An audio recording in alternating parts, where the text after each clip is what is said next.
തൃശൂർ പെരുമ്പിലാവ് കൊലപാതകത്തിലെ മുഖ്യപ്രതി ലിഷോയ് പിടിയിൽ. കൊലപാതക ശേഷം വീടിനടുത്തെ കുറ്റിക്കാട്ടിൽ ഒളിച്ചിരുന്ന ഇയാൾ ഇന്ന് രാവിലെ രക്ഷപ്പെടാൻ ശ്രമിക്കുന്നതിനിടെ പ്രദേശത്തുണ്ടായിരുന്ന പോലീസ് കൈയോടെ പിടികൂടുകയായിരുന്നു. ഇതോടെ കേസിൽ 4 പേർ പിടിയിലായി. ബാദുഷ, നിഖിൽ, ആകാശ് എന്നിവരാണ് പിടിയിലായ മറ്റു 3 പേർ. കുന്നംകുളം പെരുമ്പിലാവ് ആൽത്തറ 4 സെന്റ് കോളനിയിൽ ഇന്നലെ രാത്രി 8 മണിയോടെയായിരുന്നു കൊലപാതകം. മരത്തങ്കോട് സ്വദേശി അക്ഷയ് കൂത്തനാണ് കൊല്ലപ്പെട്ടത്. ലിഷോയ്, സുഹൃത്ത് ബാദുഷ എന്നിവരും ഇവരുടെ കൂട്ടാളികളായ നിഖിൽ, ആകാശ് എന്നിവരും ചേർന്നാണ് കൊലപാതകം നടത്തിയത്.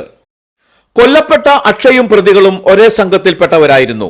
ലഹരി കച്ചവടവുമായി ബന്ധപ്പെട്ട് ലിഷോയും സംഘവും ഗ്യാങ് മാറിയോ എന്ന സംശയത്തെ തുടർന്നാണ് അക്ഷയ് ലിഷോയുടെ വീട്ടിലേക്ക് എത്തിയത്. തുടർന്ന് ഇതുമായി ബന്ധപ്പെട്ട് ഉടലെടുത്ത തർക്കമാണ് കൊലപാതകത്തിലേക്ക് നയിച്ചത്.